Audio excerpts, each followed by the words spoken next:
So thank you again for joining us. I'm really honored to introduce the Framework Collaborators. It's a really influential group of executives from prominent companies and industry associations, as you can see in this slide here. It's been a tremendous team to work with. They are with us today, so hello everyone. And they will be actively participating in the conversation during our broadcast. I think some people were still on mute. This group has been meeting weekly for several months to develop this framework and now opens it to the world to continue the discussion, to spur industry standardization and expand the framework itself.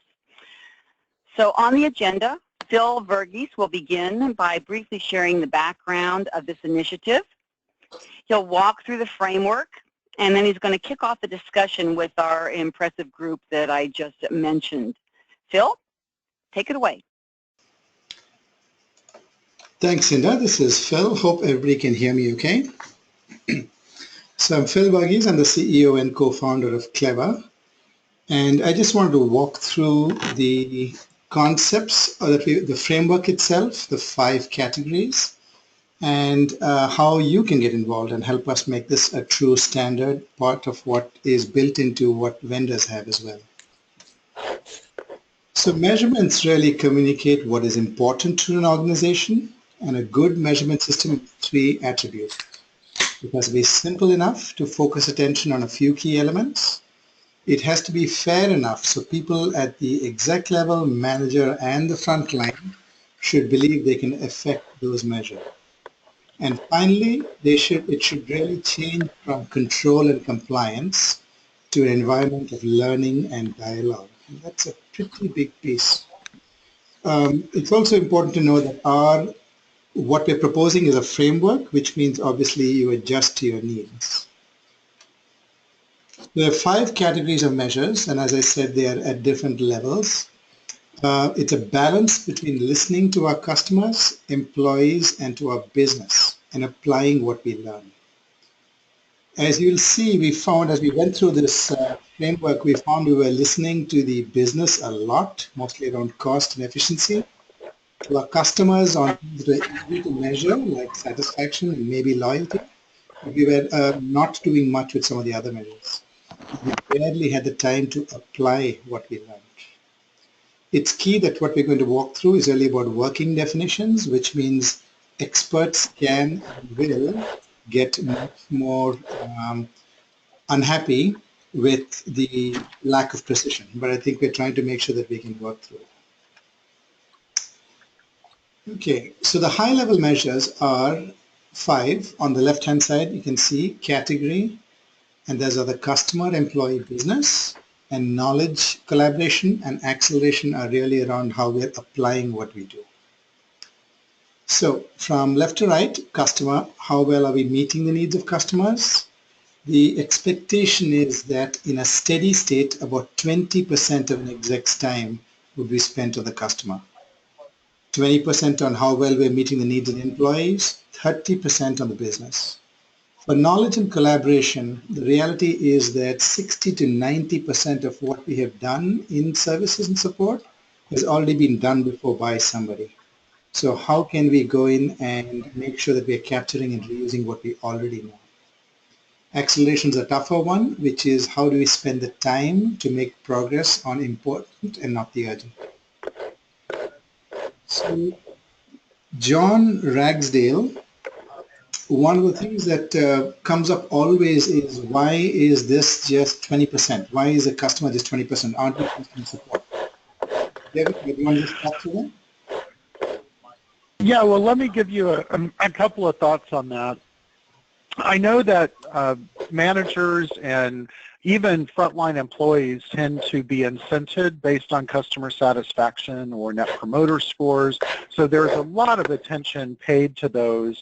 But in my opinion, the actual customer satisfaction or net promoter or customer effort is really an outcome, and that outcome is based on a lot of different elements captured by some of these other categories. So I think it's important that you've got the employee part down, the business part down, the knowledge collaboration part down, the acceleration part down, and all of those are going to have a big impact on ultimately how well you're meeting the needs of your customers. So I would say that it's important to keep some attention on these other categories, because if you're not doing those right, you're never going to hit the numbers you want for your customer. But the other thing I'll mention is these are our recommended focus percentages. So if you want to amp up that number a little bit when you're creating your own dashboard for your executives, that's okay. I just wouldn't allow the customer segment to overtake everything else. Thanks so much, John. Really appreciate it. And again, just a note, we realize that the webinar is over capacity, but we're recording it, and for those of you who didn't make it, hopefully you'll be listening to the recording. So going now to each one of them very briefly, because there's a lot more detail. It's only brief because there's a lot more detail online. On the customer category, there are going to be 3 buckets. One is a relationship component, another is a transactional component, and the third is, and perhaps the most important and interesting new one, is this emerging measure of serviceability suggestions made by customers that's accepted. So let me start from the top. The relationship category has whatever you want to use for relationships. We don't endorse any product or company, including Clever, by the way. It's whatever makes sense for you. Important note is, for the manager, there isn't a measure for them on the relationship side because they can't actually directly impact it, nor can their teams. So watch it, but just watch it at the right level. Transactional score, again, you'll have a customer effort score, customer sat, any one of those two. The manager might have something around first contact resolution or first day closure because they are so highly correlated with satisfaction. So again, not too many, not looking for perfection, but good enough, and just the few key ones that you can impact. The emerging measure that's interesting is, so the concept of an emerging measure is a measure that's not initially highly valid or reliable, but that gets better over time. And one we think that's really important is this concept of percentage of serviceability suggestions made by customers. So the exec should be held accountable for the fact that when customers take the time to actually go in and give you suggestions, they should be held accountable for making sure that either accepted or properly listened to and dealt with and communicated back out. And that's really the idea there. So that's their accountability. And for the managers, they just help facilitate the place where people can make suggestions. So that's the idea behind this. So 3 buckets: relationship piece, a transactional piece, and an emerging measure saying, are you actually listening to your customers and doing something about it? Similar to the customer category, we have the employee category, and the goal here is 3 buckets. You have an employee relationship component, a transactional component, and then a similar percentage of serviceability suggestions by employees. So this is one where most of us have actually outsourced all work on to HR, and I think that's completely unfair. It's not fair at all to our teams, and it is such a big part of our innovation and also our costs. So really something that we believe that we should be managing. And I'll just point out here in the measure for manager, the idea is that you also look at time to proficiency for the team. That's again something that you as a manager can actually affect. And time to proficiency is not just for new employees, but it could be for existing employees with new skills. So there's again techniques that we've got in the white paper for how to look at time to proficiency. And then the same thing here in terms of an emerging measure. Your employees, our employees, know more about more about the business and how our customers interact with the business than anybody. And either we should know how things can be improved internally, or even if the customer doesn't ask it, we should be able to interpret their difficulty and put it into suggestions. So that's what this measure is. Exec, make sure that you're looking at it and following up and doing something with it and communicating what you're doing or not doing with it. The business category is about 30%, and fortunately or unfortunately, I'm going to skim over this one. And the reason for that is this is specifically a place where you are going to be spending a huge amount of time. And based on our own personal experiences, collectively, this is where most of us spend huge amounts of effort as well. So our suggestion is take a few measures, not too many, and think more about these advanced emerging measures that actually might help you a lot more. So the idea here would be for the manager, so the executive, one measure that could be pretty interesting for you to play with is this idea of customer time to value. So you look at the time before a customer spends $1 or €1 or any currency with you, how much value do they get from you for free effectively? So this actually includes sales, marketing, pre-sales, support. Time to value means after they've paid you money or signed that contract, how quickly can they get value? Again, this crosses groups, professional services, integration services, folks like that from our side. And then time to smile after interruption is effectively time to resolve, time to mitigate, but it's changing the measure a little bit to an emotional one. What's the total elapsed time between the customer has the ability to use the products from when it was interrupted to the time they got back to a happy state? So going back up again for a second to the business category, here is where we spend huge amounts of time and effort. We suggest de-emphasizing this a little bit because this really pushes that message of control and compliance, which is unfortunately overdone. Start integrating with the other measures, and your biggest difficulty here is going to be cutting down.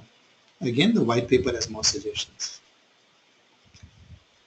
The last two categories, one of them is knowledge and collaboration.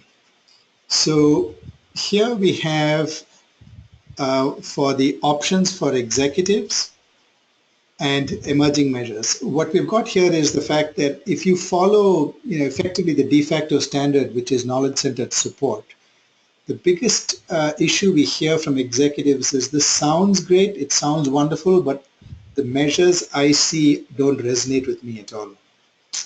So we're proposing playing with this in a slightly different way. Look at level 0 solvable, look at time to publish, and then two new measures, collaboration effort score, and again, this percentage of knowledge-driven suggestions accepted. So the idea here, let me just walk through this. So the idea here would be the first two here, level 0 solvable and time to publish, addresses the fact that you should get the most of the knowledge that your organization already has and get it into the hands of your customers as quickly as possible. So HDI has this measure, Help Desk Institute, of level 0 solvable. You take actual words that the customer uses, either online or actually on a call, put them into the search engine on against your public website, knowledge base, and see what you'd find. That's the number that will get you that level 0 solvable. So if they used what they actually said if they asked the same questions they asked in the words that they used and searched your actual site, could they find the information or not? The second one is how fast, once you know something, is it made available. And there's companies, some of the companies here will tell you about, they've gone from months to weeks to days to minutes. And this can be done in highly regulated industries as well. The two new emerging scores, collaboration effort score, a simple survey. How easy is it for you to get or give collaboration with another group? So get a trend of that over time, and that may be pretty interesting to see where your bottlenecks are. And then the percentage of suggestions that you're actually doing something with. How well are you mining the information in the knowledge base? Last category is acceleration. Like the business one, for the purposes of this webinar, I won't spend much time on it. This really says, oops, I'm sorry, the acceleration should be 10%, so I'll change that. The acceleration says that what how are you actually spending the time to slow down and think, try some experiments so that you can learn. And that's really the key down here. There's many things you could do. One of them could be actually just looking at rationalizing all your measures. And we have seen companies going from hundreds of measures down to about 20. I think it makes sense. So with that, let me go back to the first screen here, and then I'm going to ask any of the contributors to the standard to just give sort of quick thoughts and opinions on why they joined, maybe any tips they've got. So again, the categories were customer, employee, business, knowledge, collaboration, acceleration. And the people that were on were Hiren from Computer Associates, Paul from Red Hat, Mark and David from HP Enterprise, John Custy from JPC Group, Karen Lim from Pitney Bowes, Al Hahn, Mary Schmidt from Association of Support Professionals, Rick Joshnell from HDI, Paul Esch from TSANet, and Judith Platts and John Dragsdale from TSIA. So I'm going to do something a little dangerous. Karen, do you want to just give some thoughts as to why you joined the effort and perhaps some takeaways? Sure, Phil, I will. Well, first of all, I think it was the first time I'd come across something that was really offering that balanced approach to metrics. And the big thing for us, so I was excited to be a part of it for that reason. I feel the big thing for us in terms of what Pitney Bowes are going to look at and what we're going to use it for is really that common language that it's starting to provide between the managers and the execs, and really providing a line of sight from operational metrics through to strategic, and the ones I like the most are the ones where it brings the customer elements into it and the employees. I don't think I've seen anything else out there that can offer such a broad encapsulation of the metrics, but doing it in a way that really is driving the outcomes. And so I think that for that reason, it's why I'm very, very interested in it and wholeheartedly support it and definitely want this to be successful. Like I said, the key elements to me are the facts that we're bringing in the emotional factors, which I'm quite excited about. It's looking at the customer and focusing on what matters most. Thanks so much, Karen Lim from Pitney Bowes. Judy Platts from TSIA. Mm-hmm. Thank you, Phil, and thank you to everybody who's on the phone with us today. Phil, one of the reasons I was very interested in joining and being part of this and working with the kind of leaders that we had involved is at TSIA we receive hundreds and hundreds of inquiries from members on what the most important metrics are to capture, and in those conversations we see regularly focus on one metric or ignoring other metrics that are really important. And I think that the most common theme that I receive from those inquiries is the members struggle with what to share with the executives because they know given what they share it'll bring focus down maybe, let's say, on the employee angle, but then another angle will get overlooked for a period of time.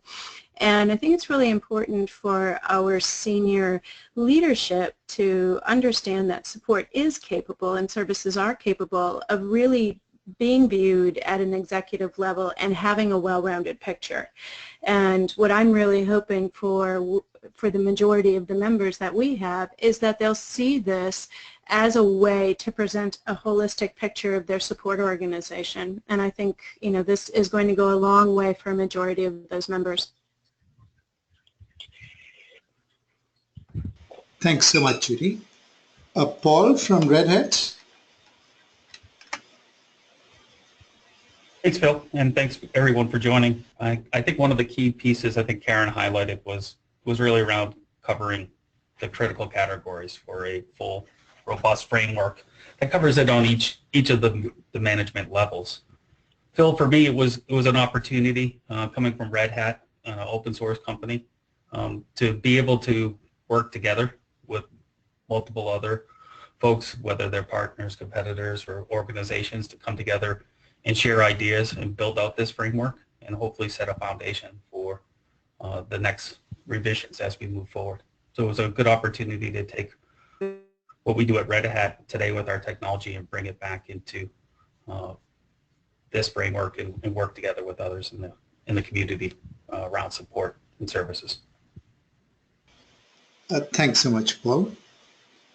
David or Mark from HPE Enterprise? Sure, Phil. This is David. So one of the reasons I joined was to get a better view of the other metrics that others across the industry are looking at from a leading perspective. I think we spend so much time today on the business aspect that 30% is often 80 to 90% regarding revenue and profit commitments that we've made to the company, that we lose sight of the other four categories. And bringing the other four categories to front, as well as seeing the emerging metrics across the landscape, is really, I think, our key takeaway in how we plan on implementing this going forward. Thanks, David. Anybody else from the committee that is on? I can't see all the names that hasn't spoken yet. John Drexel, do you want to talk a little bit more about your thoughts as well? Sure. Well, I think, the main reason I joined is just because I love working with Phil. But beyond that, as Judy said, we've had a really difficult time getting companies to understand where to focus. And as an example, when I first joined TSIA back in 2006, when it was still SSPA, we were tracking 194 metrics in the customer support benchmark. And the shift from the old cost center toward profit center has completely changed the kind of metrics that we should track, but also, as Judy said, it's really hard for support managers to raise this view to executives. They're not sure what to share with executives, what view the executives want of the business, and they have a very difficult time moving beyond some of those traditional productivity metrics that were so important in our cost center days.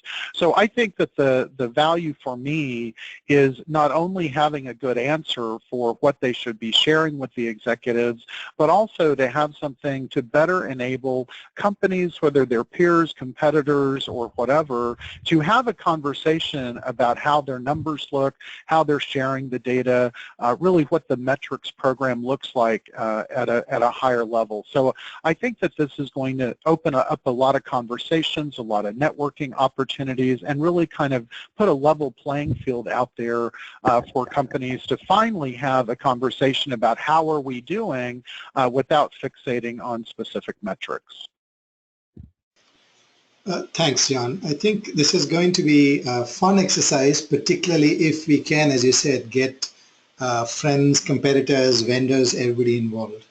Because that's the only way we as an industry can get out of this break-fix mentality and this thing of us being kind of disposable parts that people come through and churn through to go to other groups.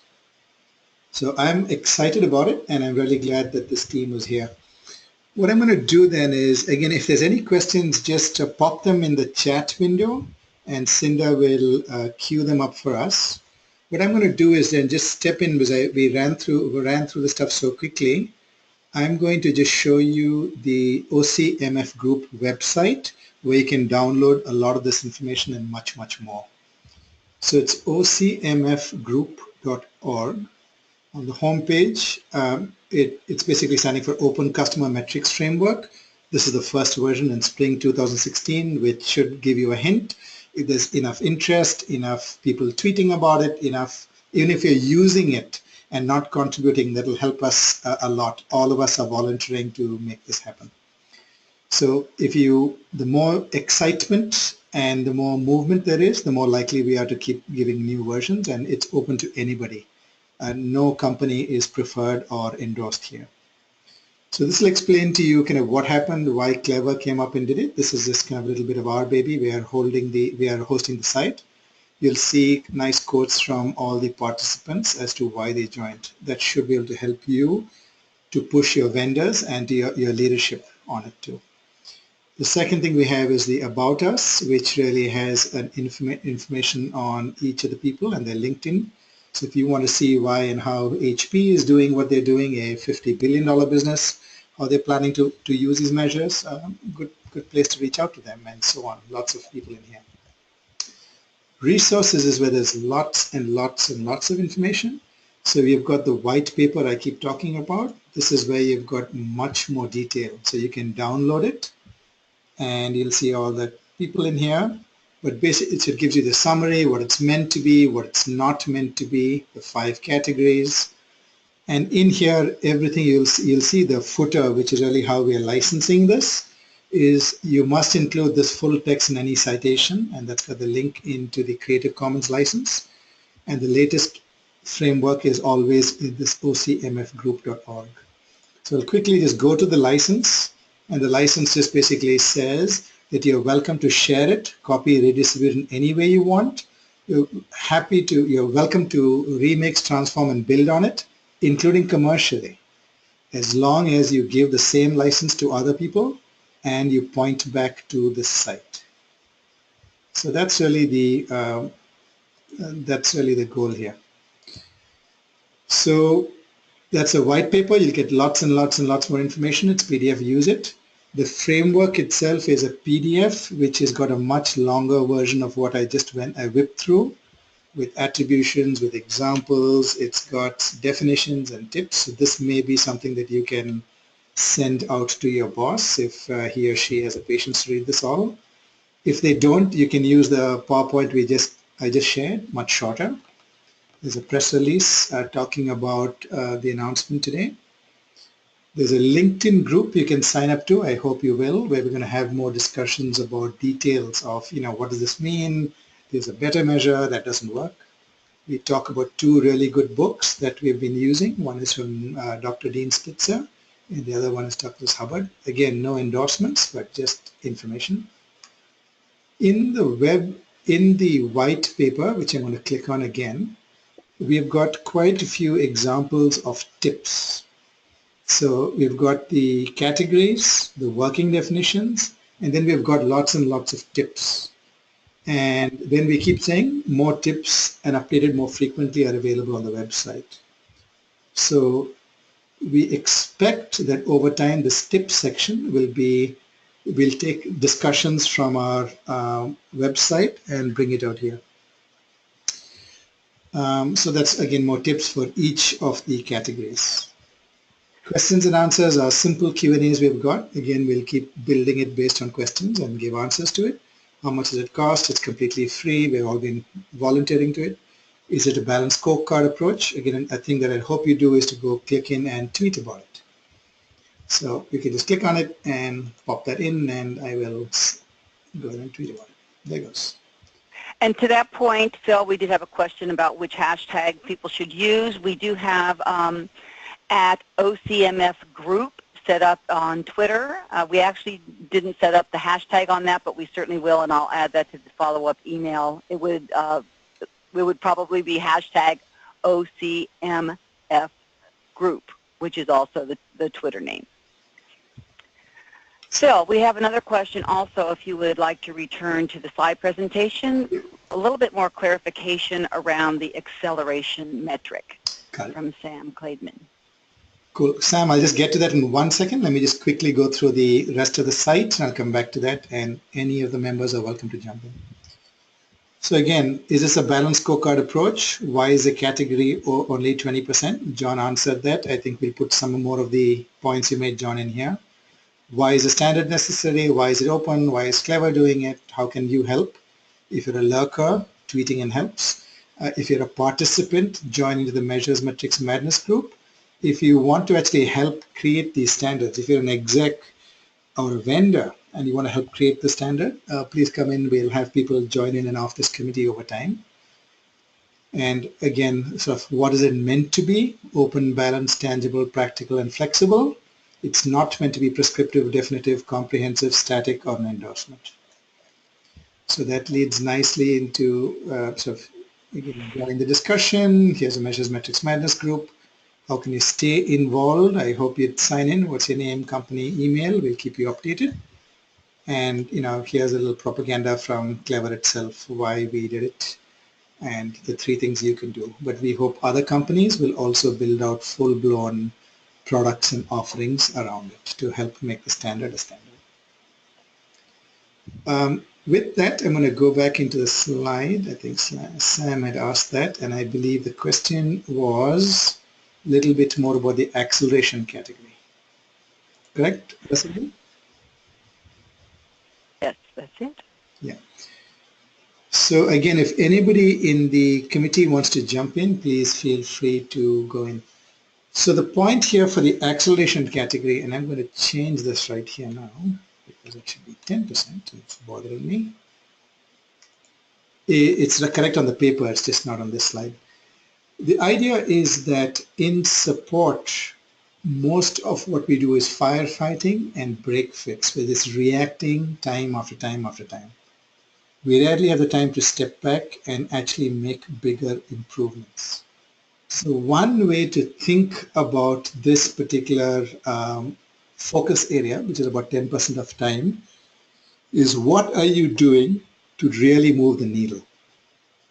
How can you move, for example, time to smile by 50%? So time to smile was after a customer has an interruption, how quickly can you go back in and get them back to normal? So we currently think about just about what we can do in support, and we pass it off to engineering or to IT or sales, made some promise that we can't hold, right? We talk a lot about other groups and why we can't bring that down. As a leader, this would be one place to say it's a simple thing we have under our control, we can actually go in.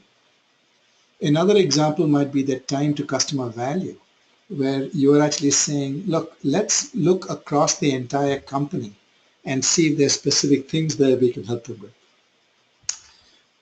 You can also go in and look at the measurements. If you don't take anything at all in terms of employee suggestions and holding your execs accountable for doing something about it, or employee suggestions, those are knowledge, taking actionable insight from your knowledge articles. Those will be 3 examples of things that you could spend the time to actually do and build out. Does that help answer that question?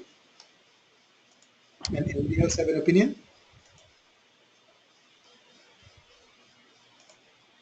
Okay, I'm just quickly going up to the website, and I'm going to just jump into the acceleration category and see if there's anything I missed out.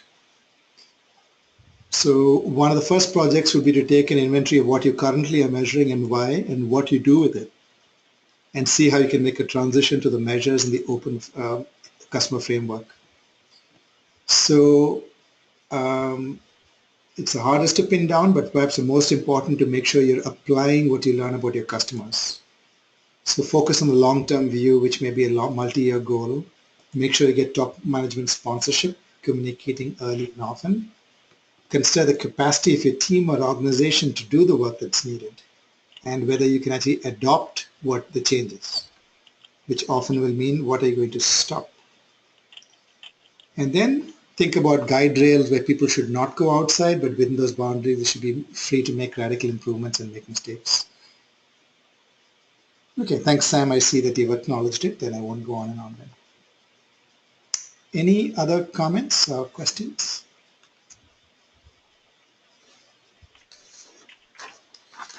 So I think the hardest thing that we're going to get in from our perspective is going to be what you're going to do with this. So we have, in terms of the OCMF group itself, what we have done is made it available to everybody. Just respect the copyright and point back where it came from. That's all we ask. Join the LinkedIn group. Encourage your vendors to participate. I think a lot of these measures are non-trivial because they're emerging. But if we got Salesforce, ServiceNow, Oracle, Microsoft, all the folks in Zendesk, again, any of these companies to come in to participate, that would be great. If you've got systems integrators, the Accentures, the PwCs, if you've got other people like that, this would be a really good way to ask them to get involved as well. And that's it from my side. Thank you so much to everybody. Really appreciate your time. I hope you go online and participate and tweet about it. Again, at the Twitter thing is @OCMFgroup, and let's use the hashtag OCMFgroup. Thank you so much. Really, really appreciate it and look forward to making a difference for millions of people. And thanks to all my fellow volunteers on this effort. Cheers. Thank you, Phil. Thank you, and we will be uploading the recording shortly and encourage you to share this work with your colleagues and spread the word. So enjoy the rest of your day. This concludes our broadcast.